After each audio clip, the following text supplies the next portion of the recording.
In this series, we are going to be exploring religious, theological, and philosophical issues that we believe the church is not taking as seriously as it needs to be taken. We start with the realization that the culture has undergone a major shift in worldview, or minimally is undergoing such a shift. No longer is the main intellectual and spiritual foe of Christianity in the West the strict atheistic materialism of the early to mid 20th century. Instead, we believe, and evidence suggests, that we are coming into a new religious landscape in America, if, again, we aren't already there. But that religious landscape is not necessarily a Christian one. Already in 1938, T.S. Eliot put his finger on the cultural moment. In his lectures at Cambridge University, Eliot already was suggesting that the West was at a spiritual tipping point. Either there would be a retrieval and revivification of classical Christianity to include a reestablishment of our basic principles of law and governance in that Christian worldview, or alternatively, the West would revert back to the religion that came before the arrival of Christianity. That religion was, of course, paganism. As the saying often attributed to Chesterton goes, paganism was the biggest thing around, Christianity was bigger, and everything since has been relatively small. In this 6-part series, we are going to be dealing with topics that are emerging in the culture because, for all intents and purposes, it really looks like paganism has indeed gotten big again, and that Eliot's prediction has come true. And so over the next several weeks, we will be discussing this return to religion, to spirituality, to magic and occult, and several particular topics that relate to each. We hope that you will enjoy these videos and share them with your friends and colleagues at church, at your school or seminary, and help us to prepare to engage with the culture as we now find it. If you enjoy these videos, we encourage you to click and hit the subscribe button, and also leave us a comment or even reach out to us if you find something here that fills a need for you or your church's community.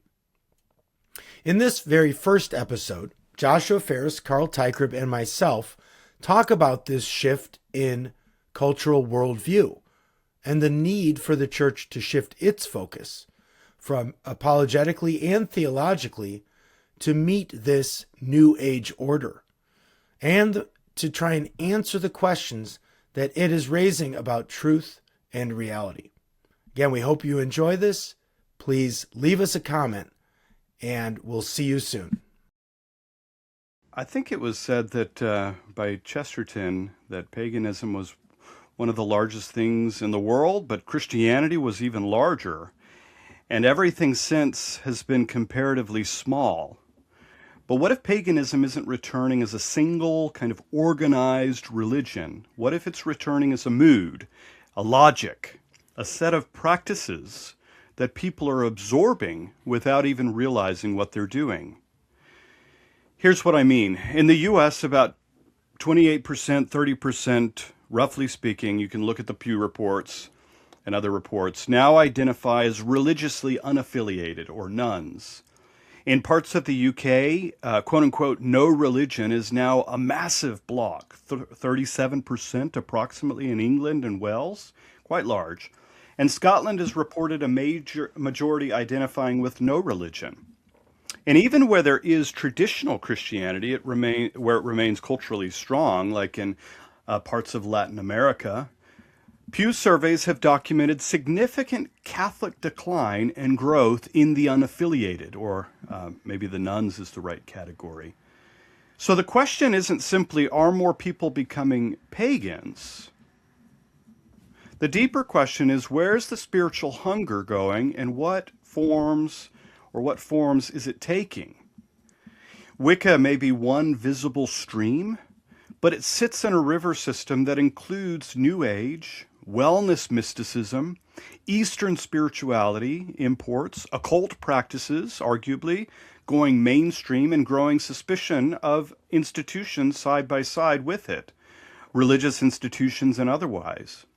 So tonight we're going to name that river system, not to panic, not to mock, but to understand it better, and to ask what serious Christian responses look like in this kind of re-enchantment age, you might say, this desire to re-enchant.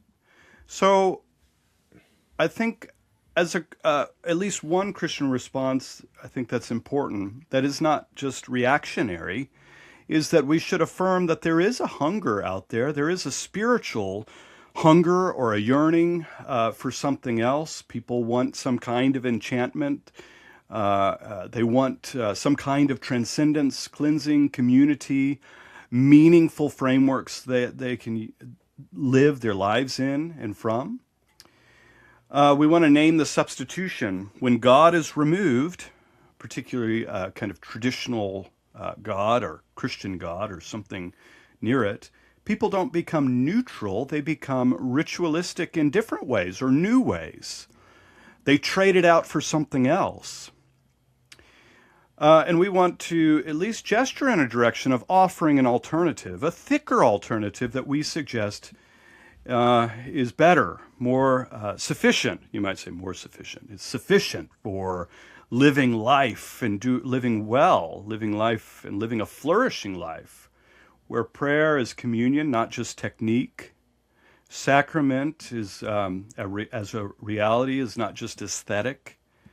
Repentance is not just shame, but it's actually liberation. It brings about real and true freedom in the life of human beings. And so these are the kinds of things that we want to discuss today. So what we're suggesting is that, and I think we all agree on this, we could talk about it, the modern person didn't stop worshiping. Modern person doesn't stop worshiping. They've just stopped calling it worship, at least in the traditional sense. They're trying to seek for some, or gesture for something else, something other, something alternative in the rejection of traditional, what might be conceived of as more traditional religion, Christianity, Judeo-Christianity, or one of the monotheistic religions. So we're going to look at paganism today in a bit more detail, particularly Neo-Paganism and how it's creeping up and how it's permeating the discourse today in a variety of ways and contexts, politically, philosophically, and social discussions, global discussions.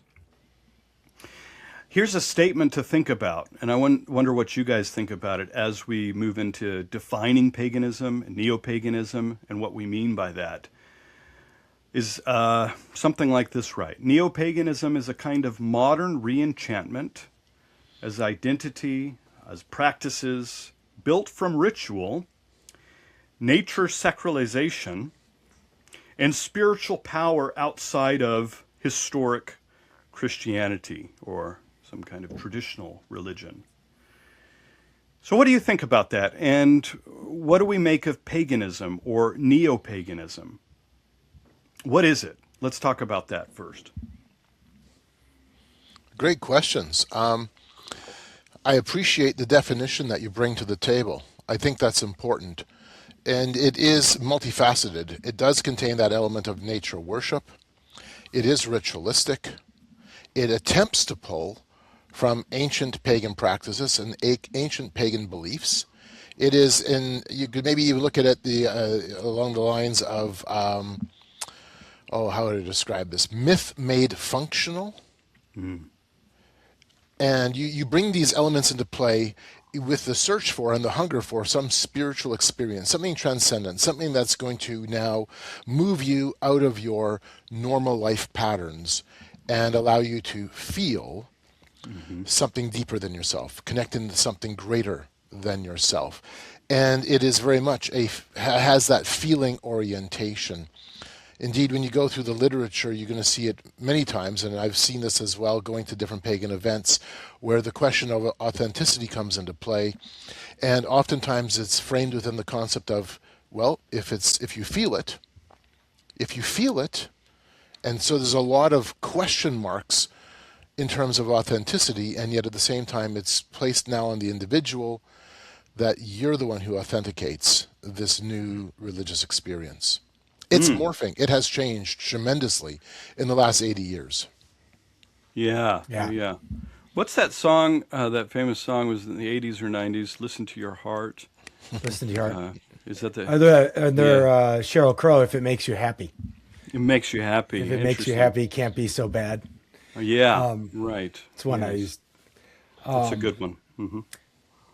Yeah, I mean, I would add to that everything that Carl said. Absolutely. The desire for a re-enchanted world. Of course, that goes back again to Max Weber, who we mentioned in the previous episode, and his idea that, at least at the level of the academic institutions, the world was being treated and would continue to be treated as an impersonal object that we could analyze through instrumental reasoning and the tools of science and sort of exhaustively explain, and in so doing eliminate all mystery and mysticism from our lives, right, or our experiences. And as I argued in the last episode, I don't think that lasted very long. I don't think it ever really filtered down all the way throughout the culture, even though it did have some impact, obviously. But we posit that man is religious man. Man is homo religiosus. This is kind of, you mentioned at the beginning of your introduction, as Chesterton pointed out, everything else seemed comparatively small, to paganism and Christianity. And Chesterton was usually very insightful on these things. So already in the 1960s, I think we're seeing the more, direct sort of expression of the need for religious experience, right? And that it's got to be sensible and sensate. There's a desire, of course, to break away and break out of the dogmatism, the doctrinal religions of Judaism or Christianity, but basically Christianity in the West. And as Carl pointed out, the validity of the beliefs are commensurate to the intensity of the religious experience. One thing that is different, as Carl also mentioned, even in comparison to like maybe late 19th and early 20th century pagan revival in the area of like witchcraft and magic, is the emphasis on the individual, right? Mm-hmm. So, I mean, one discontinuity between what we might say is pre-modern or classical paganism and really any religion really, is the emphasis on the autonomous individual as opposed to the group culture, the corporate culture. So it's the individual experience, and then the capacity for the individual to sort of cobble together the religious world that he or she desires, that works for them. So there's almost a pragmatic kind of aspect to neo-paganism as well.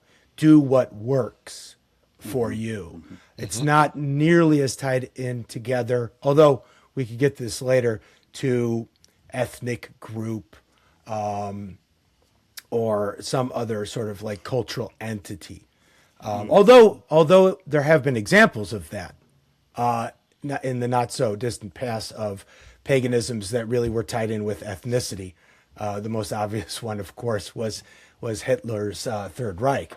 But in America, especially, the emphasis on the individual and the individual experience, religious experience, I think is at the forefront of contemporary paganism. And to that point, and that's really important, Anthony, is there is a shift, a marketable shift in neo-pagan practice by the 1980s and into the early 1990s. Before that, if you took a look at it from the 60s and 70s especially, it was closed covens. It had a type of lineage authority. There was an initiation that was required within the context of a gathering or a group. Secrecy was involved. By the time the early 1990s, mid-1990s comes around, there's a shift. And a lot of it is because of the work, I think, of Scott Cunningham. He really opened up the the conversation as a pagan around the concept of being the sole practitioner, what that would look like. And so now it's, yeah, you can still join a coven, you can still belong to that group. There's a lot of that at the same time. It's more about an open network. The sole practitioner, eclectic witchcraft, all now has relevancy within the larger context of the neo-pagan world. It's about the personal authority, the personal experience, less than the group context, which, of course, in the 60s and 70s was paramount. Self-initiation. Today, that's a big deal. You don't even need to do the 3 initiations of Wicca anymore. At least that's the apparency of it. You can engage within a self-system of initiation. And it moved from being kind of fixed to being very mobile and modular. And it moved from secrecy to publication. Now it's open. It's everywhere. Yeah, that's right. And there may still be some debate in pagan communities over things like authority figures, hierarchical structures. I mean, really, just look. We have similar debates, right?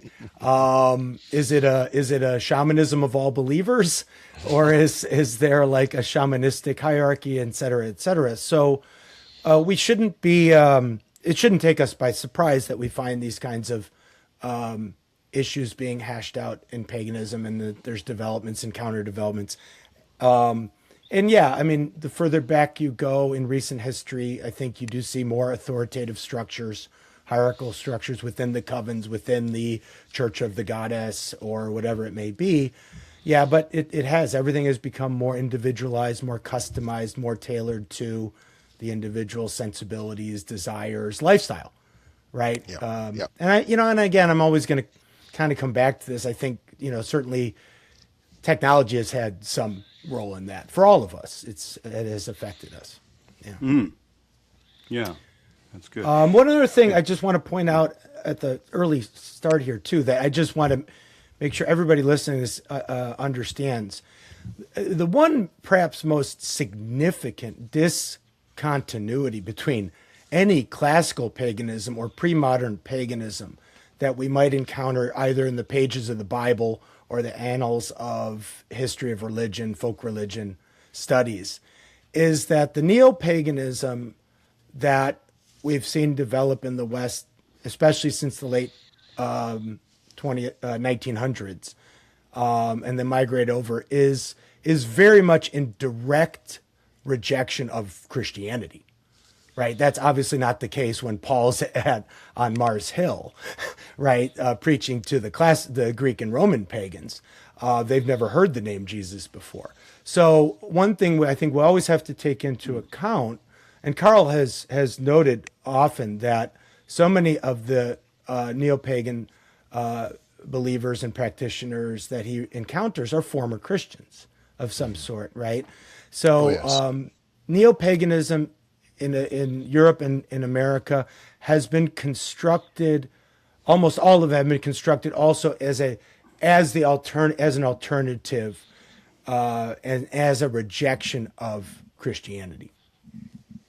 And that we can't take that for granted, that's part and parcel of neo-paganism. Okay, good. So what is...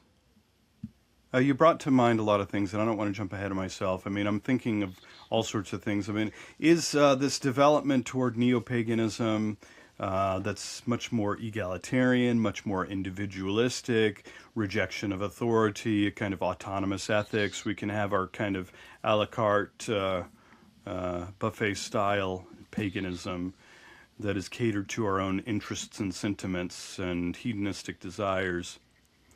I mean, you have, I was thinking while you were talking about these different rituals, rites of not having to go through the initial older initiations, but you could self-initiate, as it were.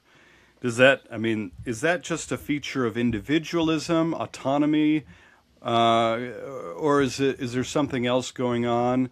Like, I'm thinking of, like, there was this new trend, like I can get married to whoever I want, or I could marry myself, which to me sounds ludicrous, absolutely ridiculous.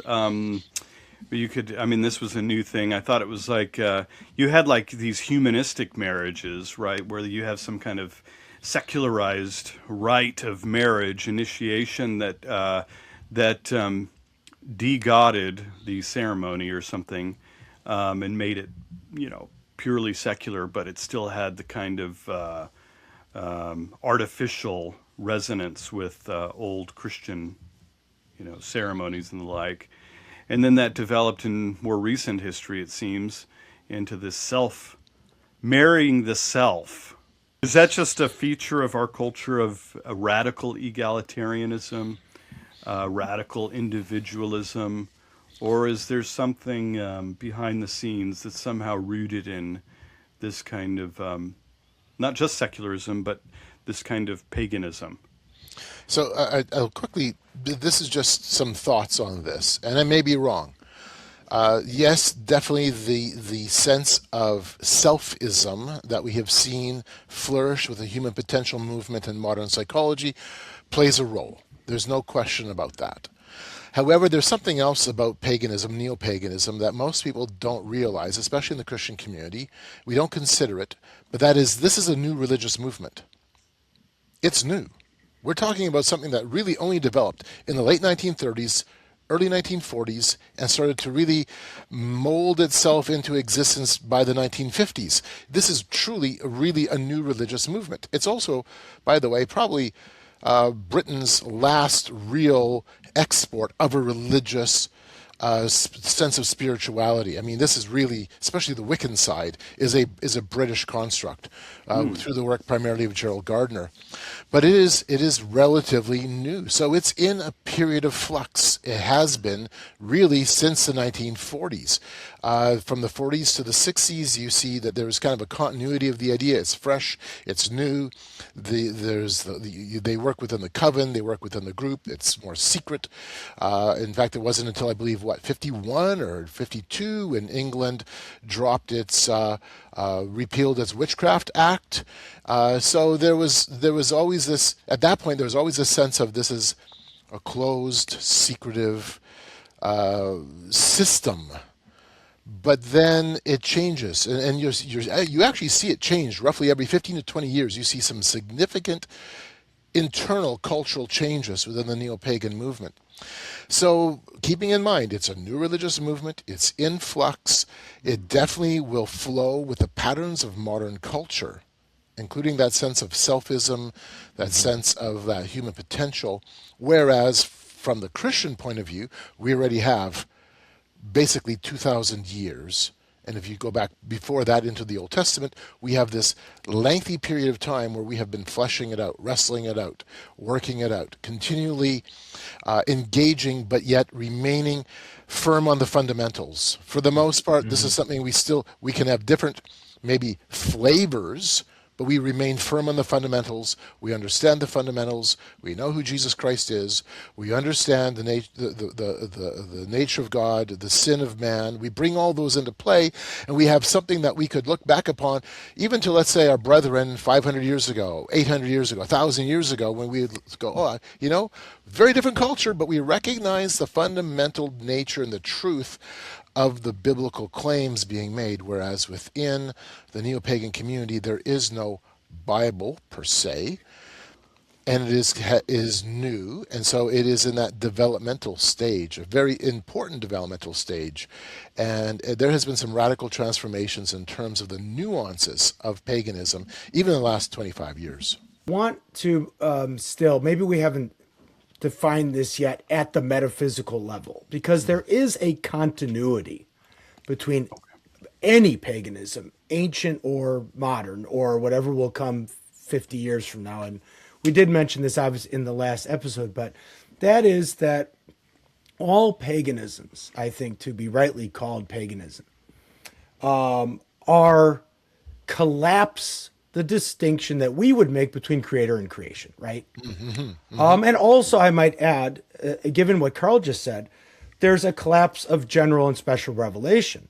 All experience is special revelation for the pagan, if you want to look at it that way. They don't have a Bible. There's no dogmatic claims, but all of the phenomenal world is revelation of God, right? Because nature is God, right? It is his nature religion. Okay, and I think we have to say it's now. We'll have to work out what the average pagan means by nature. Maybe I'll put a capital N on that. But nature is divine.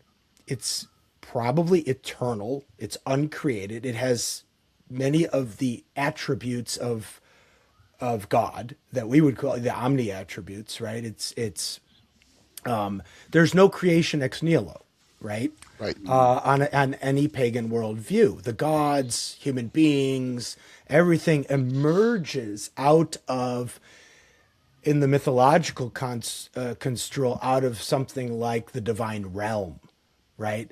What Yeskel Kaufman in the History of Israelite Religion called the meta-divine, right? We think of all the older myths, out of the primordial soup or out of the primordial chaos of the waters emerge the gods, right? To put it very succinctly, Michael York, Neo-Pagan scholar, would say for the Neo-Pagan, matter is mater, matter is mother. So just to get down to the ontological, the continuity in it with regards to ontology, ancient or modern or neo, it's nature is God, nature is divine, and that whatever nature is, that's what we're worshiping. Yep. That's what we're venerating. That's what we are, and that's what everything else is, and we are not superior or really substantively different from any other feature or modification or mode of nature that we experience. Okay, so animists like Graham Harvey will talk about other than human persons, which then is really going to matter too when we flesh out something like a neo-pagan ethic. But I think, so we want to establish that as fundamental to any paganism is, what was his name? Peter Jones called oneism, good old fashioned metaphysical monism. Right. Yep. I appreciate that. In fact, I think that's really important. There is a continuity. You're absolutely right. There's a continuity, and there's a few different streams of that continuity. One of them is that there is a sense of return or a hope for return to ancient pagan practices, whether it's Egyptian or Greco-Roman or Nordic or Celtic, without really understanding that, how do I say this? With the acknowledgement that they don't really understand what those truly look like. It's difficult because it's just kind of cobbled together. We're building off of fragments, but it's still this longing to have this connection back to that ancient past. There's that continuity with the worship of nature, the veneration of nature, as that principle of fertility, the concept of how the symbol and the actual thing are really one and the same. The altar and the deity behind the altar are essentially the same, and there is this interplay between the spiritual and the natural world. So I mean, there is these common threads all the way through. In terms of cosmologies, there is an interesting new cosmology within Alexandrian witchcraft, and I'll give you the cosmology now. It's kind of a bizarre cosmology, but it goes like this. Before the universe existed, the goddess looked upon her reflection in the curvature of time and space, had a holy lust for herself, and orgasmed out through her exhaling her breath all of the universe into existence. Mm-hmm. Mm-hmm. Poof, that's why we're here. That's it almost sounds a little bit like Kabbalistic. Oh, well, and Anthony, of course, there's all kinds of little elements to that in here. I mean, that's one of the interesting parts about modern, especially modern Wicca. If you take a look at what Gerald Gardner was doing, I mean, he was he was pulling together all kinds of stuff. I mean, Yeah. he was talking with Crowley, and he had integrated Freemasonry's And they all 3 started degrees. Freemasonry, yeah. Right, especially co-masonry, played around with Rosicrucianism. If it wasn't for Gardner, we wouldn't even probably be talking about any of this stuff. But yeah, I mean, he syncretized a pile of Western esoteric thought. And then Alexandrian witchcraft really kind of grabbed a hold of all of that, added in more Kabbalism, because the other stuff has a lot of Kabbalism already, integrated even more of it in. And hello, here we are. Let's take off our clothes, dance in the woods, which is basically what Gardner was doing. He was a bit of a nudist anyways, and feel something and proclaim we have a oneness with nature.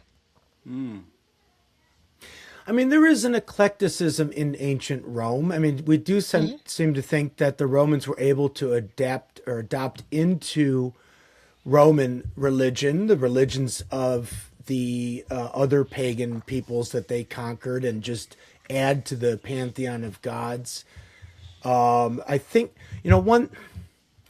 when we get to modern paganism and like Gardner, and this is a little bit trickier of a point to make, but I know you guys will grasp this.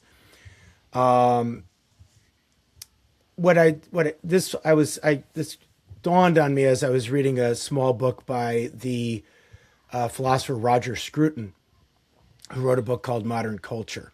And it's this idea of, we're living in a time where we have this sort of critical awareness of culture itself, that we think probably wasn't really there in pre-modern times, before the scientific study of, anthropology, sociology, religion and stuff, where we become more and more aware of culture itself, the culture we live in, how cultures are develop over time, and so on and so forth.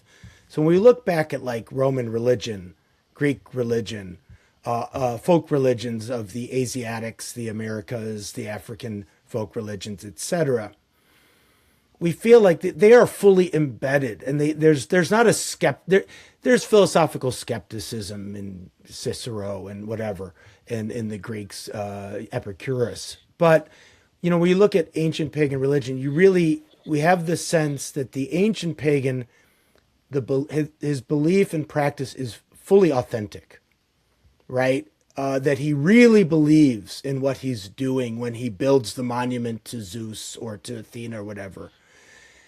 And I think that is a little bit more difficult for us today. So when the pagan goes out to Elfest or Burning Man, it's like, I think we all can have this sense of like, are we just cosplaying here? Is this just pretend?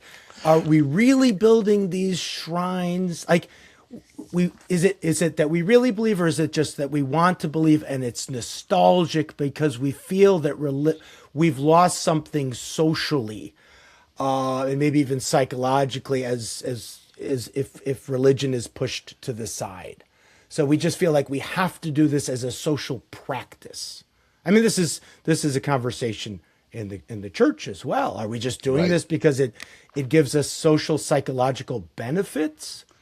Right. So I think that sort of critical awareness of culture, religious culture itself, like we have the sense that when we read about the Incas, they built Machu Picchu because they really believed that the temples were to the gods, and that if they didn't do this, the gods would get angry or wouldn't be and so on and so forth, which also affects, I think, our art as well and artistic expression. Are we just creating kitsch, or do we really believe that there's a real sort of spiritual value to the religious art that we create? So that's another area, I think, of discontinuity. Does that make sense? I'm sorry, that was a little bit. Oh yeah, no, that was awesome. That was awesome. It spurred in my mind an experience I had. Speaking about experiences, back in 2017, I believe, when I was at Paganicon, and I was at a workshop on the problem of acquiring land for the construction of temples. And the Wiccan giving the lecture or whatever it was, a conversation, workshop, however you want to describe it, was saying, look, here we are in a convention center. Sterile, four walls, blank walls. We're not outside. We're not in nature. And because Paganicon is an indoor event, it's an indoor conference, a convention of pagans. And he was chastising all of those who were attending and himself as well by going, well, the gods aren't going to be pleased with us. They aren't going to be pleased with us at all. Look at where we are.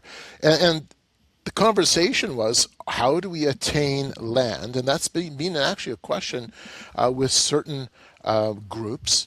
How do we attain land so that we can now begin to rebuild temples? Yeah. Because that's missing. Yeah, right. And and maybe, I mean, this is like the question of, could we hear in Southern California, get somebody say, we're going to build a Gothic cathedral, like in Chartres or something. You think of there's this great book, Pillars of the Earth, about the building of cathedrals in the Middle Ages, generations and generations of families that lived and died building the cathedrals of Europe. Because it was the whole person was invested spiritually, religiously in the construction of the cathedral. And we said back, could we do that again with the same kind of gravity and seriousness?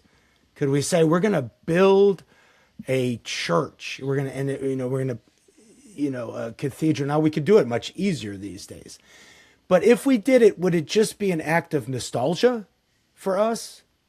Just to have something beautiful, or would we be fully invested? So it's interesting. I mean, to think that maybe in these, in the Neo-Pagans, if they really believe we have to build these temples now because our gods really demand it from us, I think that's maybe even a further development or further level of sort of re-enchantment.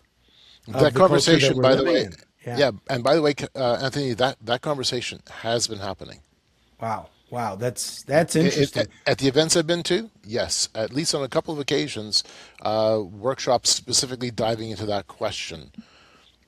So because Carl, the conversation's there. Because that, to me, would be maybe an initial indicator that something like an institutional paganism could return. Right. And maybe you'd leave behind this sort of very individualistic, and you'd get something more formal. Even one of the workshops I attended at last year's Paganicon, and this is not the same as temples, obviously, but it fits within the milieu of an institutionalization of these experiences.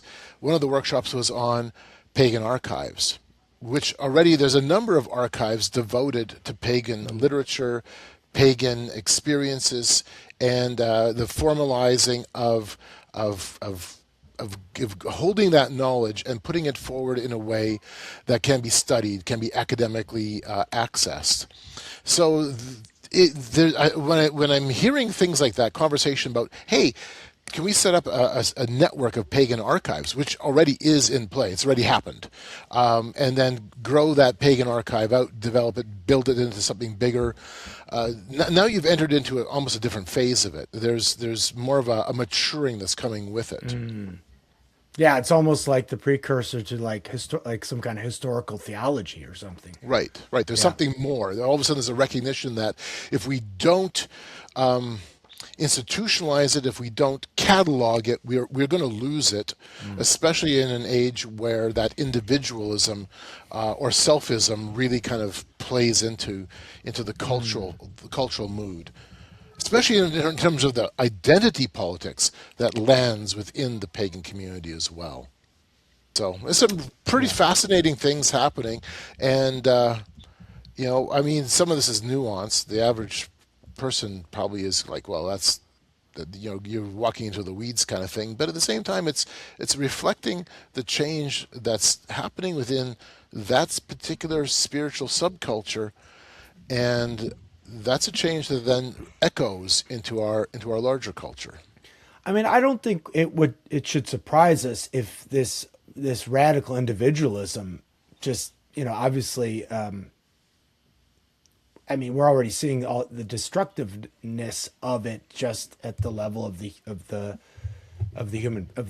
individual person, right? We're not really built this way. So that, and Peter Berger points out in several of his books this idea that at some point everything institutionalizes and formalizes to some degree, right? Yep. It has to. So it shouldn't surprise us that the very individualistic, autonomous kind of do-it-yourself paganism, and even do-it-yourself Christianity for that matter, maybe of the 80s, 90s is, and maybe good riddance to it, is starting, at least from our perspective as Christians, is starting to fade out or become less popular.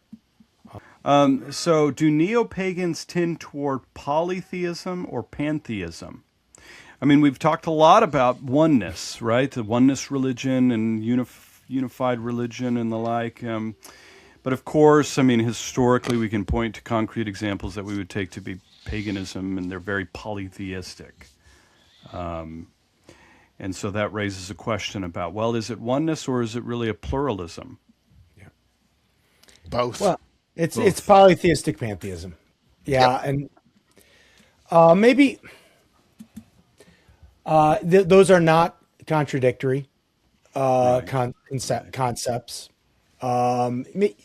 Maybe using the language of Spinoza here might help. I just read a section on Spinoza in Copleston of there's one divine substance, God, and many modifications of him or her, right? Yeah, modes of being, right? So there are many agents in the divine one. So yeah, I mean but I think several pagan authors will use the term polytheistic pantheism or animistic pantheism, but none of those are contradictory. So you can have, it's what are we calling different modifications of the goddess, of divine nature. Yeah. I'm writing a lot divine nature, DN, in my book because that seems to be a good term for me to use, divine nature. We hear a lot about goddess. Yeah. And we hear a lot about, in ancient paganism, and now we hear a lot of New Agers say feminism is, or the feminine is the future. So to the issue of pantheism versus polytheism, here's an example of how the two will blend. I'm holding here, this is the agenda book for the last Pantheacon. Pantheacon was a long-running gathering of witches and neo-pagans, considered to be probably the largest indoor gathering of witches in the world. And I went to the last one in early 2020, like right before the lockdown, like weeks before the lockdown. And it was held in San Jose, California. So right within the title, Pantheacon, the conference or the convention on pantheism. Here's a workshop I attended. I'm going to read a section of it. A goddess for every need. Divine feminine in ancient Near East. Every pre-classical culture produced its share of goddesses, including, believe it or not, biblical Israel. In this session, we'll be introduced to both the major and some of the minor goddesses, and then it lists a whole pile of the different goddesses that we'll be talking about. This richly illustrated presentation will close with a bio of the god of Israel's wife, Asherah, and how her divorce changed the history of Western religion. So, underneath the umbrella of pantheism, we took a look at the many goddesses that you could choose to worship or follow from the ancient biblical Near East. It was a very interesting conversation. Do we distinguish neo-paganism as a revival of the past, a reconstruction, or something new? All of the above, right? Yes. I would say reconstruction. I would say reconstruction and something new. Creative reconstruction. How about that? Innovative, because I think it fits again with the ontology, though, of paganisms. I mean, any act of creativity on the part of the human agent is an act of God. It's a divine act. I mean, we the pagan is happy to say all religions have been created, right? Yeah. If so when Gerald Gardner writes the Book of Shadows and constructs this eclectic paganism, it's a valid new religion. Yeah. Even though it's drawn from various sources in the past. But everything's one, everything's connected, right? This is the interconnectedness of everything. So what you've produced is itself, is as valid as any ancient religious expression of the divine one, right? So you can't really you're not really adjudicating between the truth and falsehood of pagan doctrines.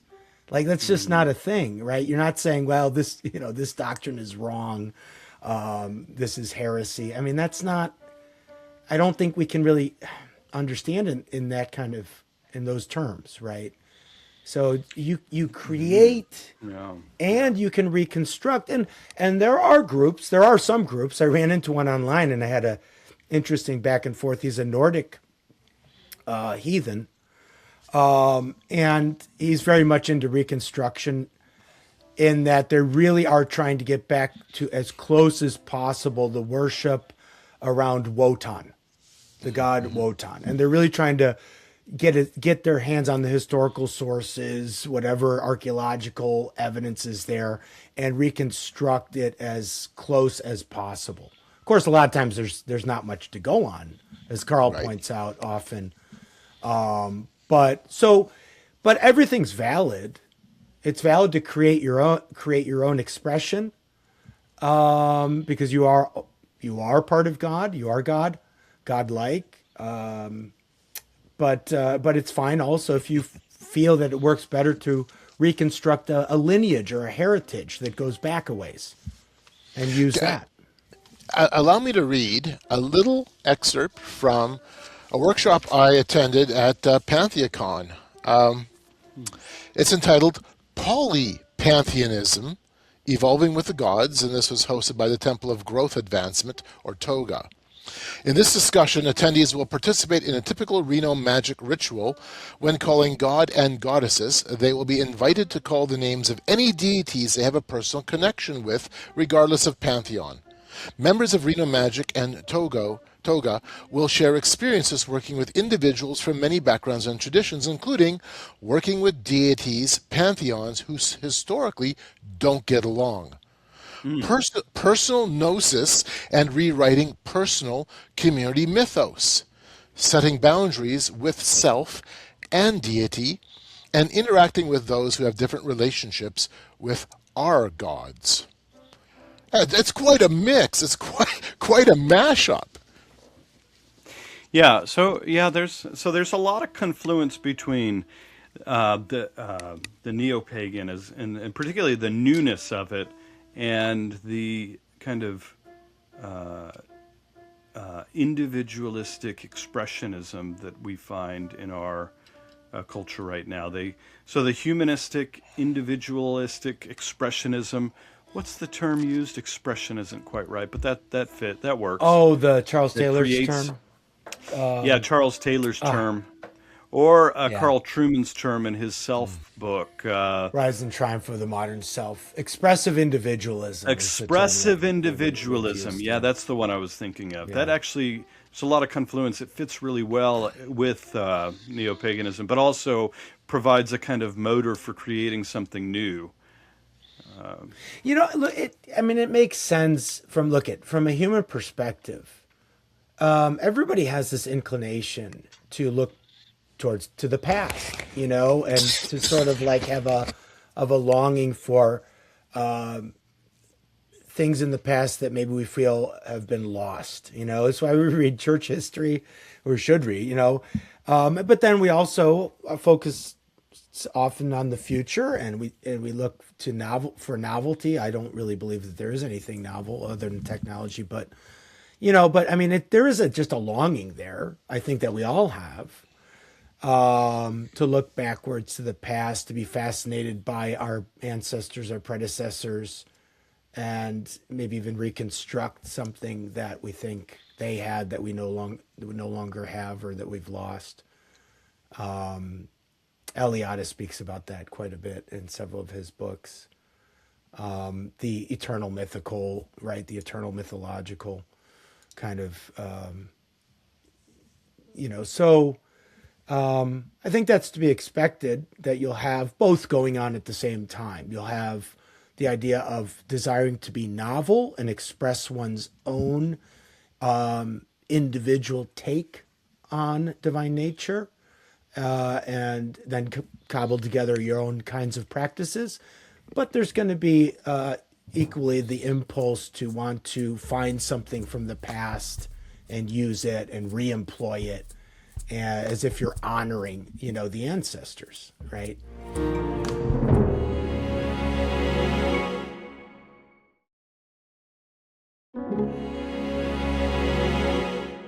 There are like reconstructed, more like folk religious beliefs and practices as well. I don't know if I mentioned, but think of Black Lives Matter, which was founded by 3 practicing animists, Garza, Tometi, and Cullors, who all practice Yoruban Ifa spirituality.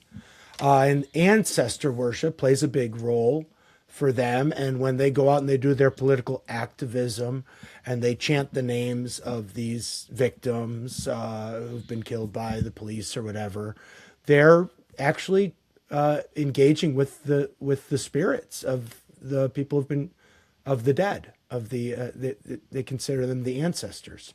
So there's tradition and innovation there. Mm-hmm. And then I appreciate the fact, Anthony, that you brought up activism, because activism has played a significant role within at first the burgeoning movement of neo-paganism, and now it's really a full-on part of the experience, or it can be. Golly, I think the first one that really comes to mind in terms of that activism was back in the anti-Vietnam War demonstration era, when you had the group, it was called Witch, Women's International Terrorist Conspiracy from Hell. And they were like a feminist collective that did almost like guerrilla political theater, where they brought in witchcraft and anti-war activism and went to the Pentagon and tried to help levitate the Pentagon, I think, off of its foundation. And of course, it never actually moved. But that was a symbolic act of us taking our belief system and now integrating it with a sense of political, a political direction, not just simply. It's no longer then at that point just simply purely a nature-based religion, but all of a sudden it takes upon itself like activist political dimensions as well.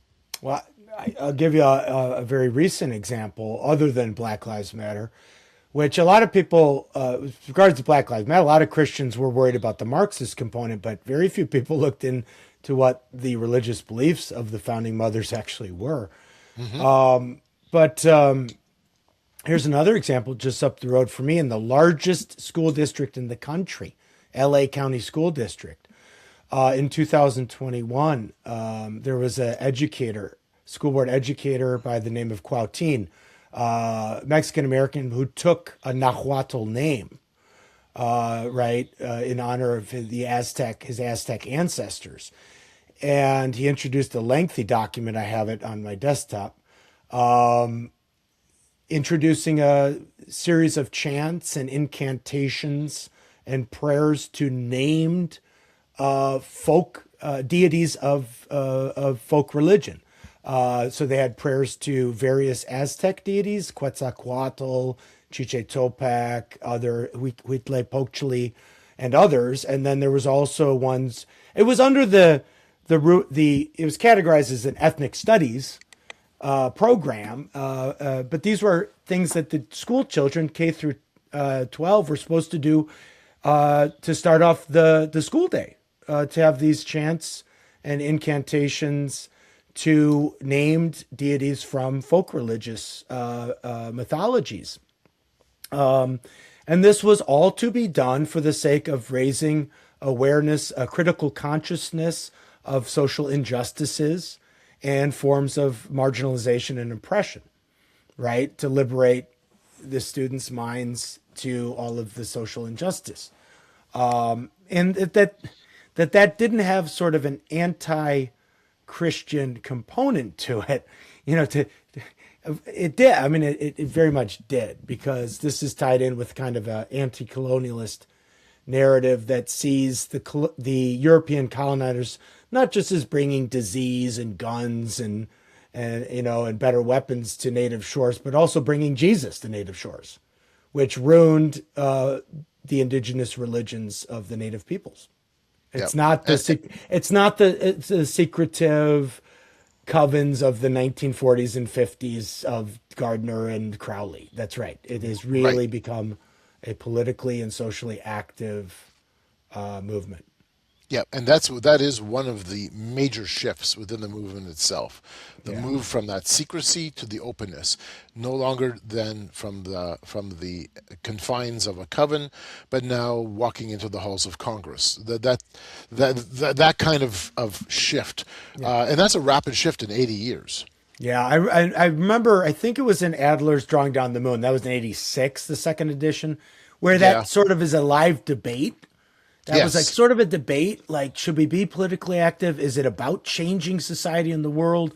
Or is it really just about individual religious experience out in the woods doing magic? That was a debate. But now, I mean, it's really taken the more social turn, for sure. Oh, absolutely. Yeah. And you're right. And Adler was, I believe her first edition is, what was that, 77? Something like that. Yeah, about 10 years something earlier. Something like that. I have both. Then I take a look at Celine Fox. Yes. My goodness, she was around during the very first Earth Day celebrations in 1970. Participated in one of the workshops that I attended back with in Pantheicon, which was the I think that was the 50th anniversary. Yeah, it was the 50th anniversary then of Earth Day. She was making the claim that the Neo-Pagan community was, and herself particularly, was very involved in that early thrust of pushing environmentalism forward as something culturally accepted through the first Earth Day on April the 22nd, 1970. So, yeah, but you're right. Adler really wrestles, or she shows, it demonstrates in her writing that there is this wrestling of, okay, what direction is the pagan community going to be going? Is it going to remain closed, or is it going to change? And we see the fact that it has changed tremendously. I mean, look, I'm going to keep coming back to this. We have the same discussions in the church. Are we supposed to be social activists and get out there and do social justice? Or is it about our personal relationship with God and about, our moral sanctification? And of course, for us, it's both and, right? It's both. But, we see that same kind of debate for us. I mean, we had liberal theology. We had the social gospel where everything was just about, the transcendent, the spiritual, the doctrinal was just sort of sacrificed for the sake of carrying out social justice. But you could have, the other end of the spectrum as well, where we do nothing. No charity, we're not trying to do anything to mitigate or resolve real problems, and we're just about the spiritual component of our Christian faith. But so I think it shouldn't surprise us to see similar interactions within this different religion. Yep. Yeah, and that's important I think very important for people to realize. I think, and this is one of my hopes with this conversation that the three of us are having, is that the Christian community can see that there is actually complexity within the conversation of neo-paganism. This is not something. This is not a Hollywood or a version or a Walt Disney version that's cut and dried. This is not Harry Potter. There's something deeper going on that demonstrates a cultural impact, has a political impact, and has its own internal complexities, because it does. Yeah, and Carl has seen these complexities front and center, live and in person. I've only read about them, but I've read enough about people getting into fights at pagan rituals and disagreements, and then leaving, and then there being big crises of authority, and whether or not they need more rules or less rules. And so, I mean, it's just like, pagans are everybody's human in these equations. So they're having the same kinds of fights, arguments, disagreements, not just at the intellectual level, but just even how to do a ritual, right? There was a funny story, I think, in Adler, about somebody who went over and was participating in one of the Alexandrian rituals. Was named after, what was the guy's name? Alexander's and his wife, and they were big in London, witches in London, and nobody knew, like, they got there and everybody was confused and they didn't know what to do, and then they were fighting about who should carry it. It was kind of funny. It's like, it's not like pagans are some unified entity, where everything works out well, and so on and so forth. And that's, Anthony, really important for Christians to realize. Because we have this sense, and when we think of things like spiritual warfare, that there is this unified, lockstep group of individuals or people or organizations, whatever, where they're all like, they have bound themselves together, and there is an efficiency to what they're doing. They're people, with all the complexities and problems of people. Yeah. Which is an interesting thing to think about in terms of, all right, even in terms of, let's say, the apologetics side of it, that angle. One of the things that I've been trying to tell people, and I told my class just last week, is that as Christians, we like to scare ourselves sometimes, and we will view the pagan community in language or in a vision where we become fearful and paralyzed to interact with these people, to interact with this movement as ambassadors for Christ, because we have frightened ourselves. We have frightened ourselves. We've created this into a scary story when we've, in a sense, then forgotten who it is that we worship. Who's on, whose side are you on, the Creator or the creation side? I mean, that isn't to say, of course, and that there aren't very dark manifestations there are dark, of the goddess, of which many pagans will, of course, also write about. Agree. Yep. And that there isn't malicious magic, and that there aren't invocations of spirits, obviously, demons that do horrific things. It's a minefield. It's a dangerous place. Absolutely. Yeah. That might be easier to even, in a sense, engage with and identify than, I practice white magic, and I have my goddess is benevolent and good. We're like, well, wait a second, this is still a goddess, though. This is still like a false spirit or something. I remember years ago, I was just a baby Christian. I was still in the army, and I was doing a little apologetics thing at the church I was at, and there was this young teenage girl who asked a question about Wicca, and I didn't know much. I just read a few apologetics books and everything. And I really feel like I failed her. And this was, again, years ago, because she's like, well, I have a friend, but she practices white magic.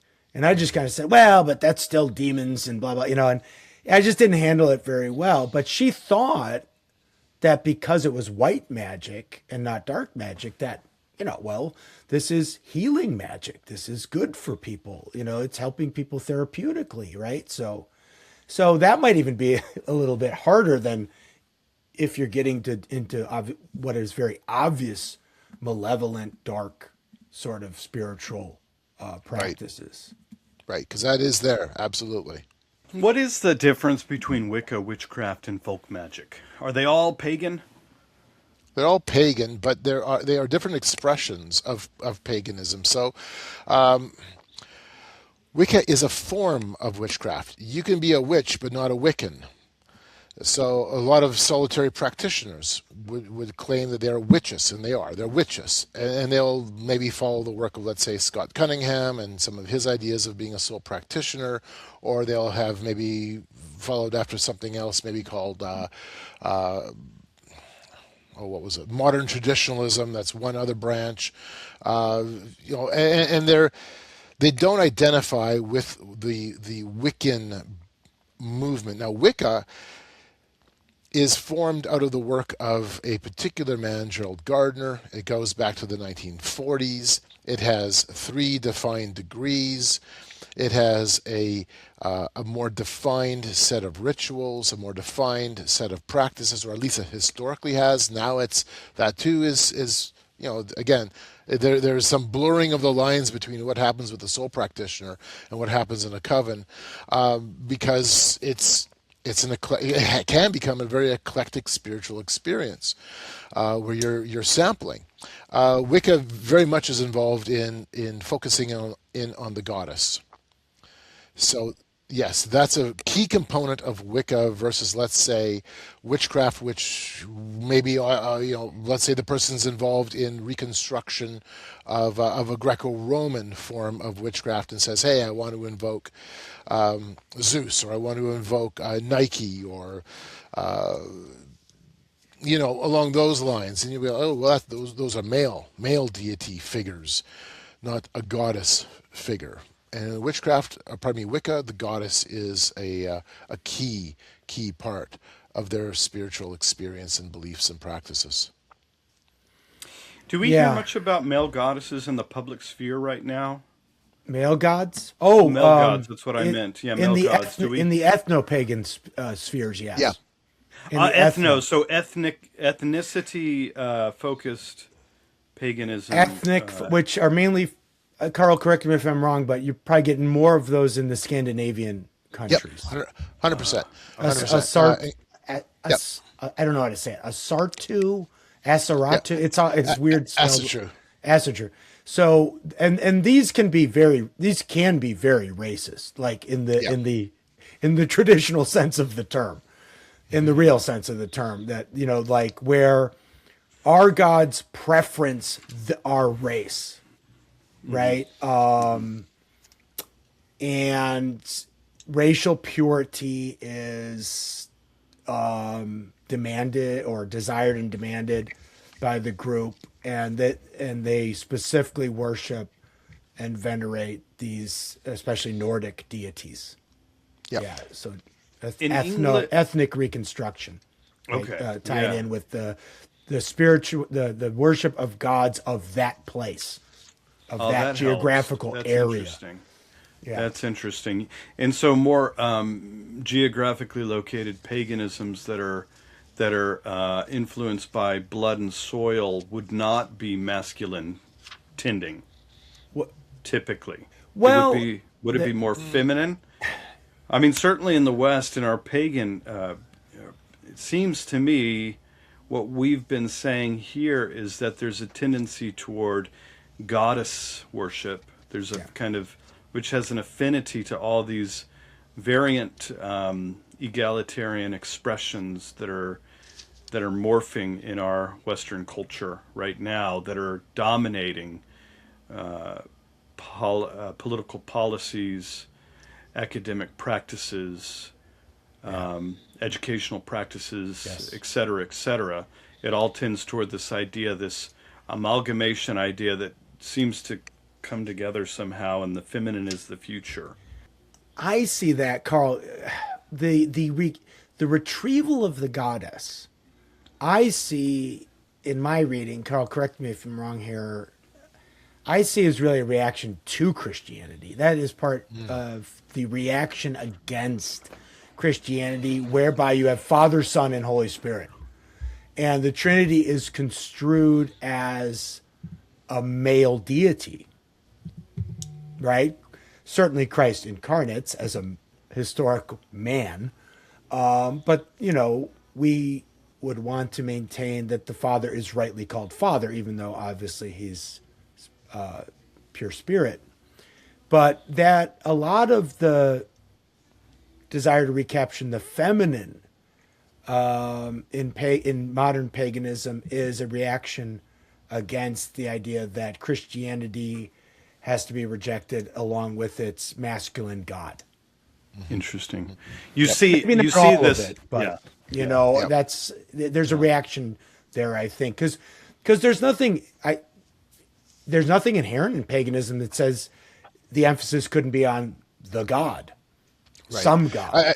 And I think too that fits into the influence too of Gerald Gardner, because he's the spark that lights the whole brush fire, so to speak, in terms of creating modern day witchcraft, specifically Wicca, but really the influence is deep and wide within the neo-pagan movement, and his emphasis was on the goddess.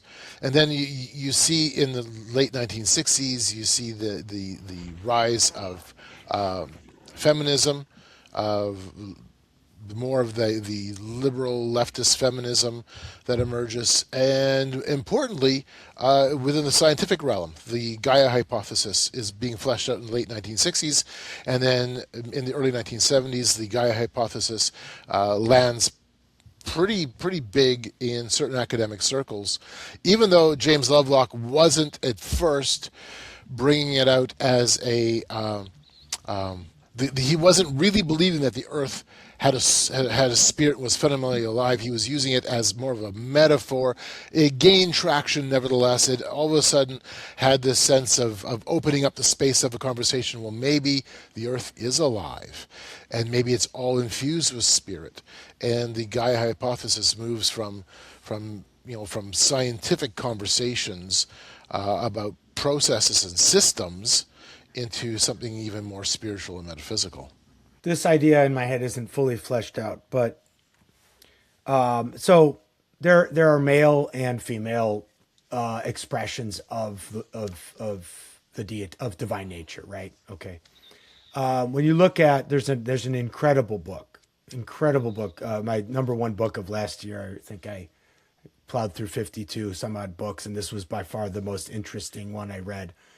It was called Hitler's Monsters, The Supernatural Beliefs of the Third Reich by Eric Kurlander, which really shifted my paradigm on what the Nazis they would really believed. Now, the Nazis, when they would speak of the soil, the land, they would speak in feminine terms often. The mother that gives birth to the German spirit, right? The German soul. But they also had ideas of a masculine deity as well from the Eddas, from the Germanic folklore. So you might have been Wotan or Thor or one of these Germanic deities. So there were both, but it was often the case that even the Nazis, who would think of hyper-masculine, blah, blah, blah,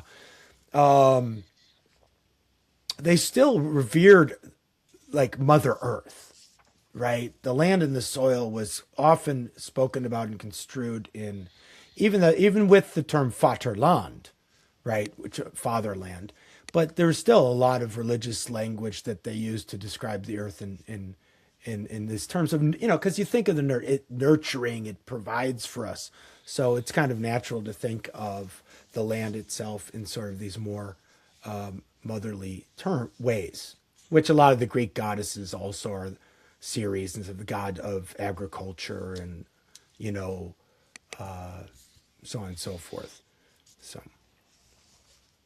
I think it's just a matter of emphasis. It really is. Both are valid to describe the God. And a lot of the literature I read, they'll write God / des when they're speaking of the divine nature, right? God / des. Just, it covers all the bases. I'm glad you brought up the Nazi element. My goodness, that there's a few books well worth diving into with that. My friend Mark Musser's book, Nazi Oaks, highly recommend, as it bridges the neo-pagan component of Nazism with political environmentalism, and does a remarkable job of showing how important the green arm of the Nazi movement was, and it was very, very pagan. And there's a few others I can think of as well, but yeah, very important side to this conversation. Tell me, let's talk about ritual a little bit more, and space, and how pagans understand that.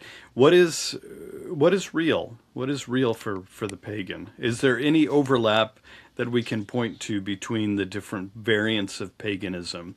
What is real in terms of, and what are rituals actually doing?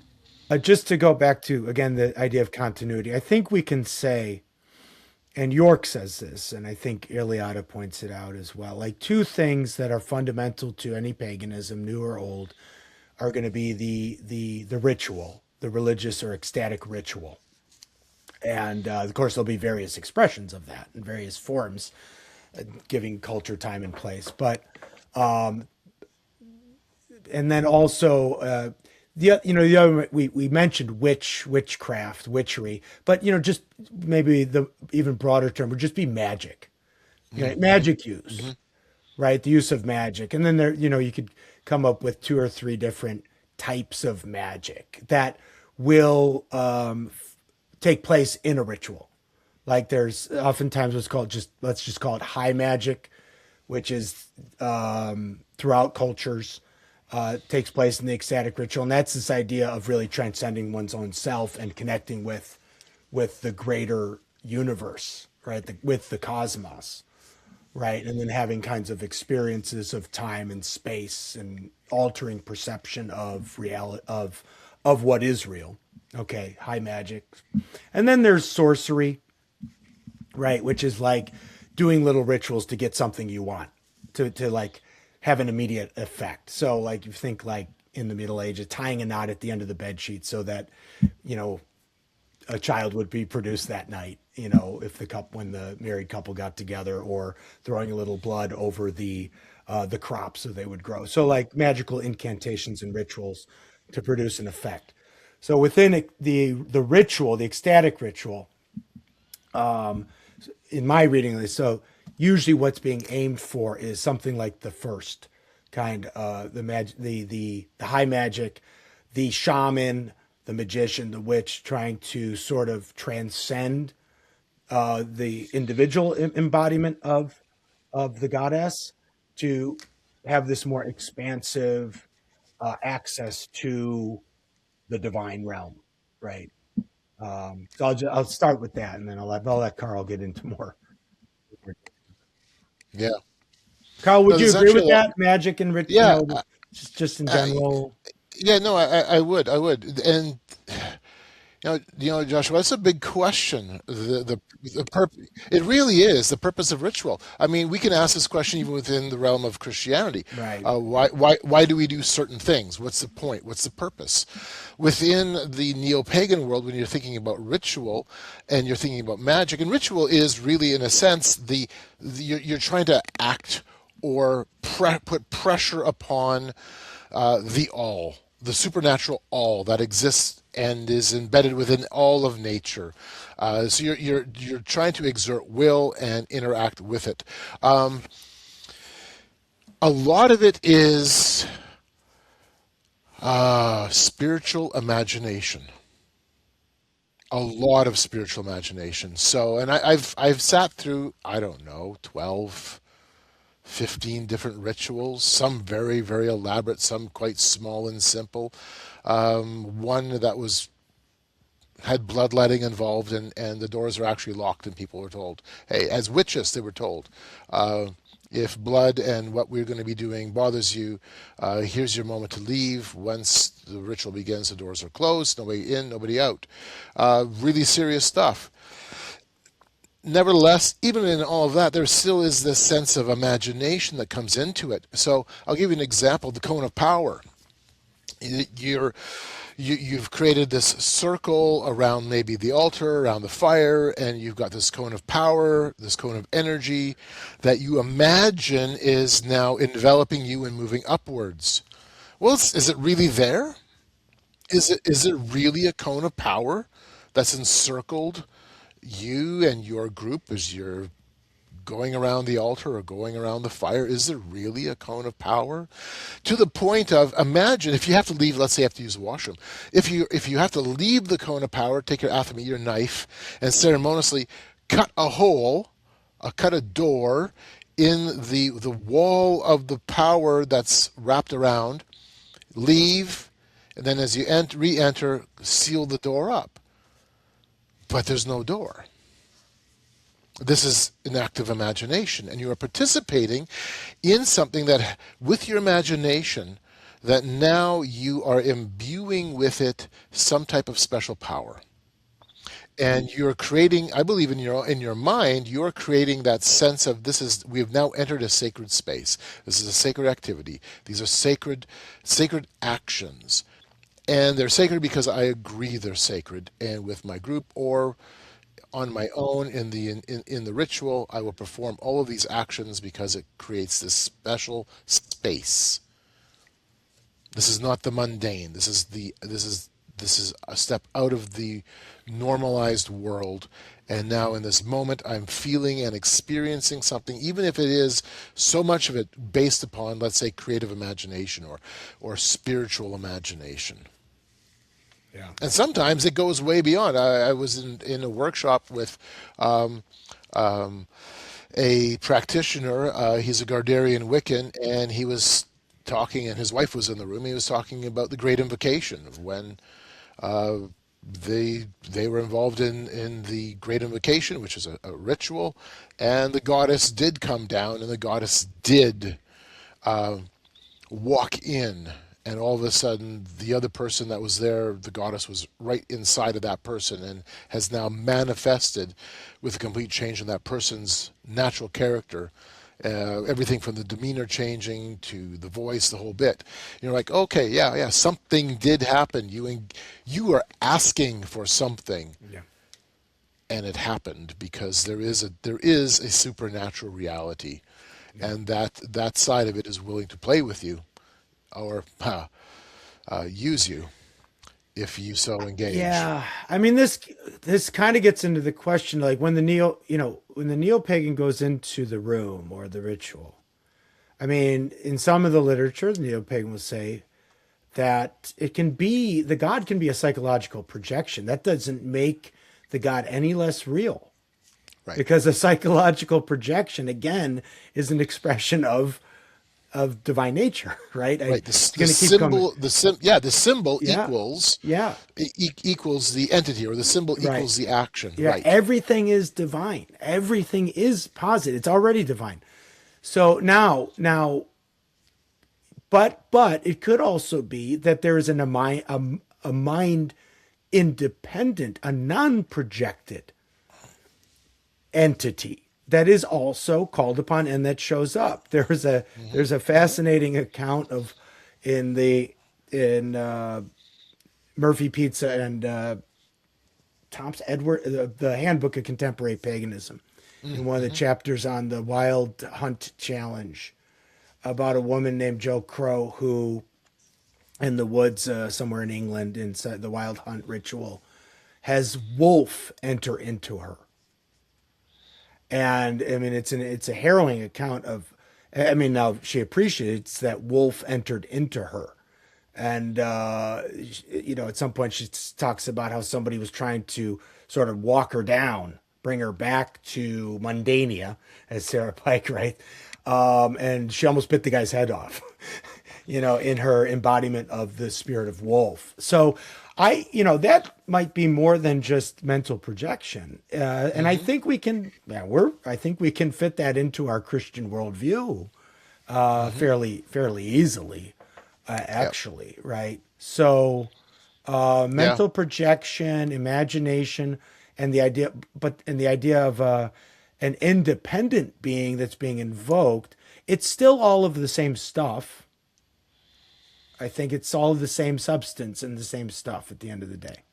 Yep. And then I'll add one more side to that, and that is the realm of suggestibility. So as you're going through some of the literature, especially literature dealing, let's say, with, I'll just give you an example. Last year, one of the books I read was this. And so often it was, and it was interesting. It was interesting. But, and so much of Weber's book fit within the genre of modern pagan literature, and that was in describing this deity. A lot of the terminology is being used like maybe, could be, might be, and the book is loaded with that kind of language because that's where it's at. You're talking in abstracts, and you're trying to make it manifest into reality.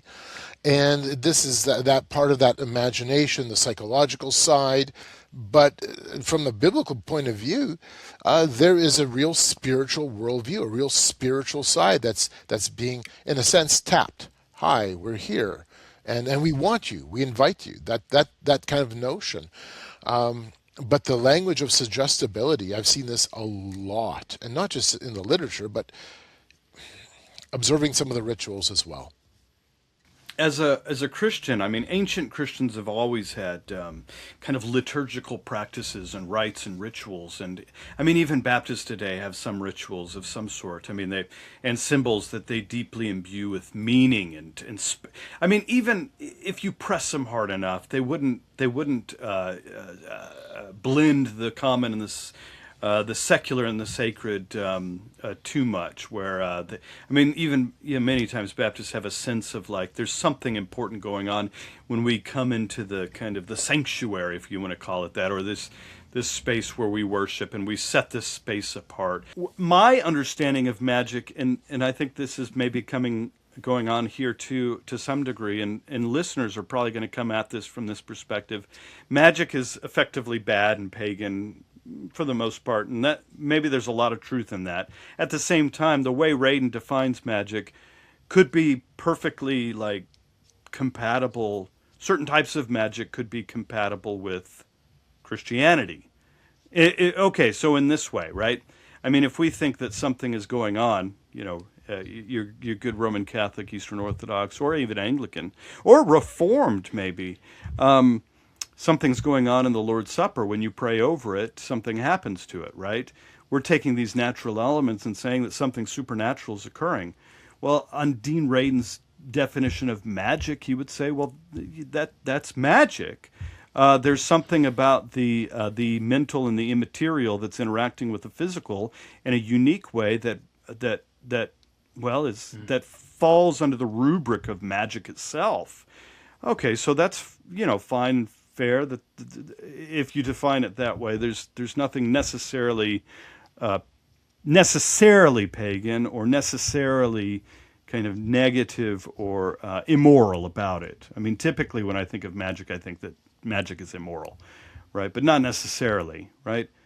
I think I'd say in all my readings of former Christians who have become witches, most have come either out of Roman Catholicism or some form, or Calvinism, and the ones who come out of Calvinism seem more bitter towards Christianity than the Roman Catholics, who still sort of like to hold on to some of the more sacramental or aspects of Roman Catholicism and mysticism. But that's just a side note.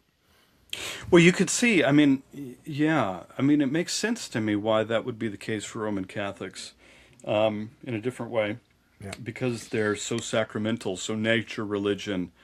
I mean, if they get disillusioned with Roman Catholicism, what are they going to turn to if they still have some sort of great appreciation for nature and its powers? Yeah. Right? That makes sense. Right. Yeah, sure. And Mary can quickly become a goddess as well, and things like that too. But I don't want to harp on Roman Catholic friends too much. Yeah, right. But, yeah. So on the issue then of ritual and magic, and I think there is something important to recognize here, that the desire for something extraordinary and something special in our devotion exists within the human experience, regardless of where you're at. You can see this within every religion. Even non-religious practices could carry some of these kinds of flavors. You want something. That's why we go on vacations, and we wanted to have some experience. Burning Man is a prime example. You can be completely secular. You're going off to Burning Man. Why are you going off to Burning Man? You want something unique, something special. There's something that's different than the average day-to-day life, and it imparts some type of meaning because you have stepped out of the normality of your life. You've taken the time to engage in something that should cause you to reflect, or should cause you to now experience something. So I'm thinking of a ritual, even let's say within the Christian church. I don't come from a liturgical background. My background is very different that way. Much of it in terms of, let's say, ceremony or ritual would be the act of remembrance. We are doing this in remembrance of. We do this to have your mind changed because you're remembering what Christ has done. So I look at ritual and I'm seeing that there is a commonality within the human experience to desire something that sets it apart, something that sets apart that very special time and space. What is the purpose, though? What is the meaning behind it? Are you trying to now use a Nietzschean will to power and force the universe to do something for you? Or are you engaged communally in an action that is to cause you to remember what Christ has done? A reflection versus a demand. Yeah, no, that's helpful. I think some would see like liturgical practice as something that has been inherited, given to us by God, and so there's certainly a content difference. There's certainly a directional difference, maybe a dispositional difference. Hopefully, a humble difference of recognizing the creator-creature distinction in the context of that ceremony, where otherwise it might be for self-centered kind of, what's the right word? I mean, there's something sinister about cajoling the spirits and utilizing them for your own kind of ends. And at least in theory, kind of praying a prayer that is imbued with Christian wisdom, recognizing who God is in the act and in relation to the place that you're at, or something like that. I don't know. Right. On the issue of devotionalism, because there'll be some who will say, well, because we are worshiping Yahweh, because we are acknowledging Jesus Christ, there is a devotional difference. Devotion is there's something more personal about devotion than just simply claiming because I have followed this particular pattern, I'm more devoted than you. I have watched at a pagan event where one of the speakers was talking about his devotion and veneration of Pan, the deity Pan, to the point of watching the tears flow down his face, and his speech was one of deep reverence, as he describes how he would go into his backyard in the evening with a glass of the finest wine and pour it out on the ground in his love and devotion and the veneration he has towards Pan, and how deeply Pan loves him back. And I was watching at this man with this level of devoted emotional appreciation, and I'm going, wow, I wish I would see sometimes that level of devotion within the Christian context as we consider our Lord and Savior, where we are drawn to tears just describing that relational. I would just point out, and this is not to sort of like diminish the genuineness of that man's emotions or his whatever, but the Nazis would have had a similar kind of devotion to the idol of race. Yep. They were, and there's Absolutely. a speech that Himmler gives to the SS. It's recorded in I forget from good cruelty to good. I forget the philosopher's name, Haley. Where he talks about the speech that Himmler gave, addressing these SS soldiers, and about the devotion to the cause of racial purity. So the same level of devotion there, but Absolutely. And even indeed, if manifested differently between those two. Absolutely. And the point I was trying to make with that, and you actually emphasize that point, is that devotion isn't something unique to the Christian experience. Yes. And so Yes. we can't use devotion in terms of comparing and contrasting that ritual, worshipful element, and as somehow claim that because we are devotional, we have this deep love or this deep relationship. The Romans The Romans attributed their military and imperial success to their piety, to their piety, to their piety to the gods. They thought they were more pious than the Greeks and more pious than the other groups around them, and that's why they were more the more religious ones. Right. So that now when we think through the apologetic side of how we need to engage, Yeah. I hope this is actually helpful because Yeah. we realize that, all right, that's an area that we really can't dive into unless we want to use it from a comparative point of view to say, yes, we are ritualistic, or we all have that tendency or that desire to engage in devotion, to engage in worship, to engage in veneration. We now have different objects of that, however. I have a friend who is who was deep into dark magic, and she when she converted and became a Christian, she became a Roman Catholic, and she'll say that it's no wonder that these lesser practices are trying to imitate what is genuine or what is rightfully true ritual that's seen in Roman Catholic practice. And so what actually attracted her, when she became a Christian, she became a Roman Catholic. Mm-hmm. What attracted her to Roman Catholicism was what she saw as legitimate rite and practice. And witchery is a kind of a fallen, kind of deeply selfish, morbid, kind of corrupted kind of ritualisms that are ungodly, obviously. Well, think of it this way. Aleister Crowley's famous definition of magic is bending nature in conformity with the will. Something like that, Carl? Bending nature. I don't know if it's bending, but changing nature in conformity with the will. All right? Yep, a Nietzschean approach. Now, contemporary pagans might want to have a more reciprocal kind of understanding of magic, where it's like, I ask nature and nature returns to me, something like this. Okay, more moderated, but it's still about the human will. Well, let's just go to the Lord's Prayer. Thy will be done on heaven as it is in heaven, so on earth. So so it's about whose will are we asking to be done? And the famous C.S. Lewis quote, is it our will involved in trying to attain the object of desire? Or are we asking God to are we petitioning God for his will to be done?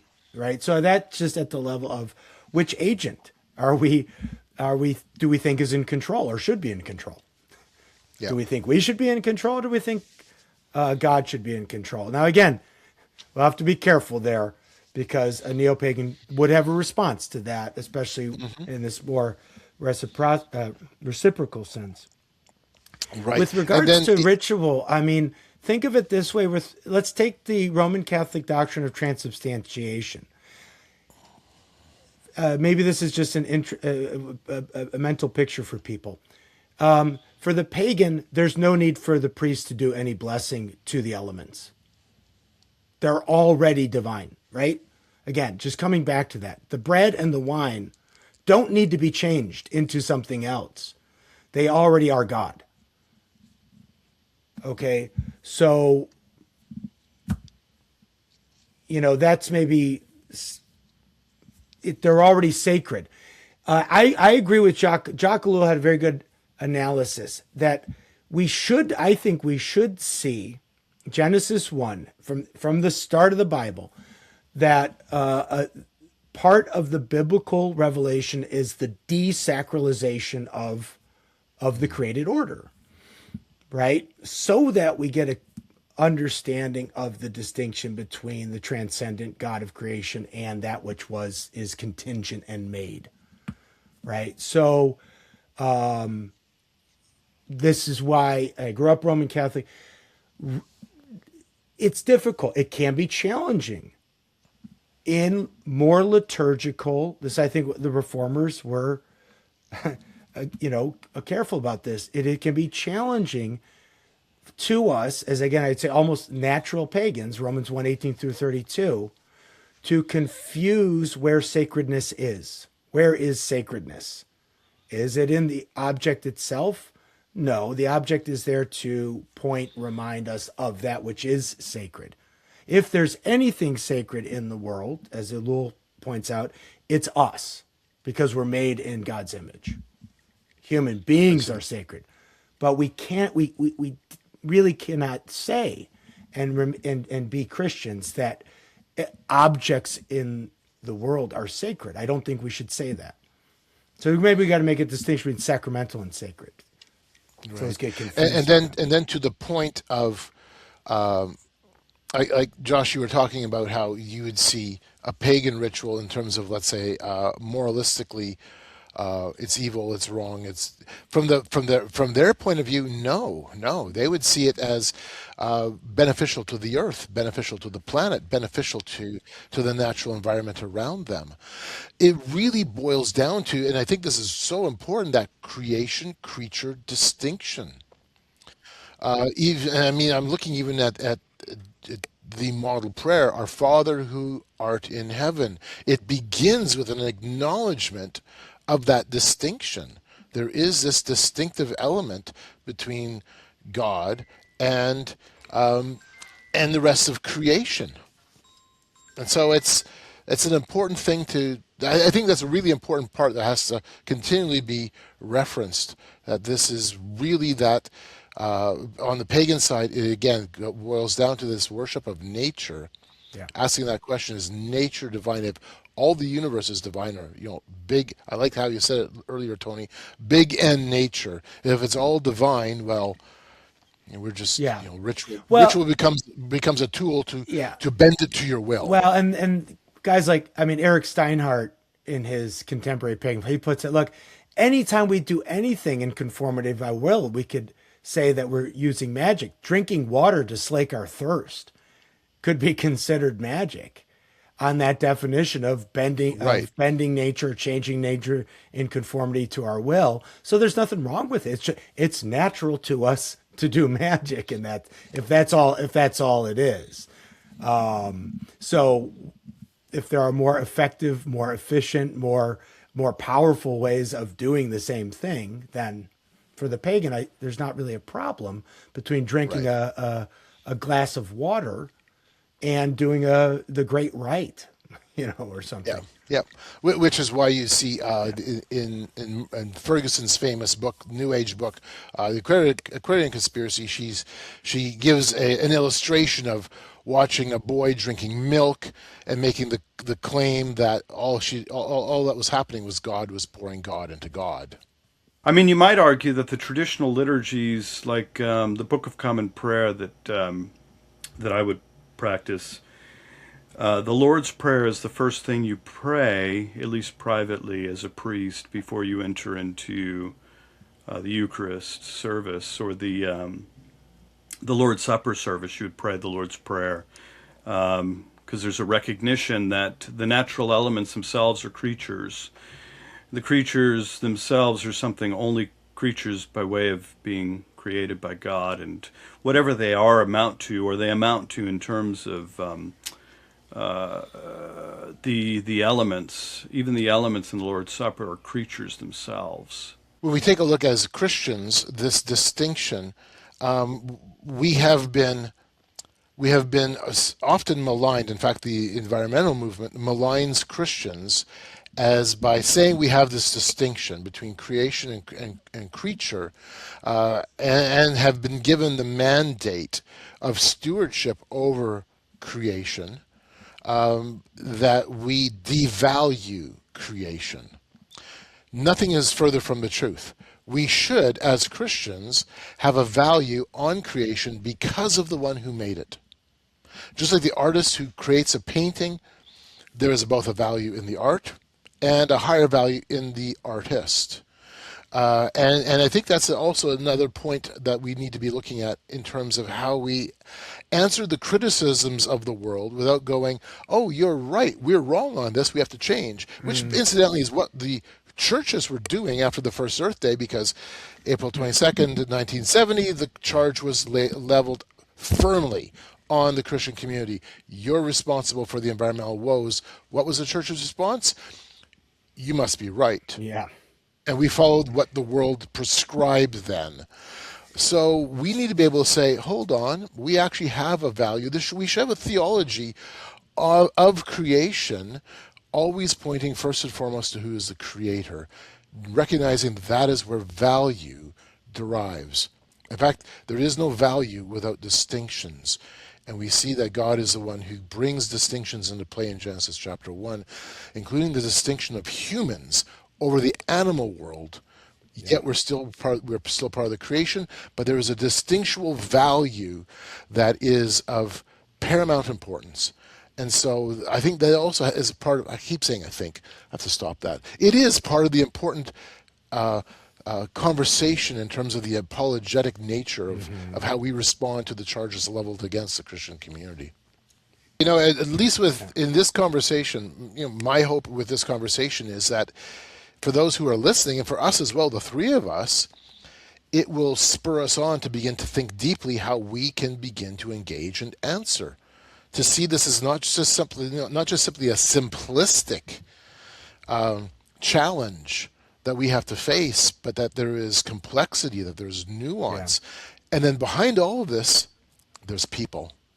And now how do we respond here with grace and with truth? Because they both have to come together as we're dealing with the complexity, the nuance, and also the personality. And godly wisdom is what's required.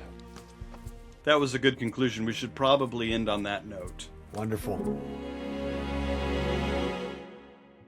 Thank you for listening to this episode of the Theology and Ethics podcast of the Kirkwood Center. Please take a moment to leave a review on your podcast app of choice. If this episode made you think of someone you know, please share it with them. If you want to get in touch with the Kirkwood Center, you can call or text us at 909-493-7799 or send us an email at contact@kirkwoodcenter.org. You can also visit our website at kirkwoodcenter.org. If you want to join the theology and ethics conversation and see more content, you can find the Kirkwood Center on Facebook, Instagram, X, and YouTube and Substack. Until next week, my name is Anthony Costello. Thank you for listening to the Kirkwood Center podcast, and we look forward to hearing from you. Until then, God bless.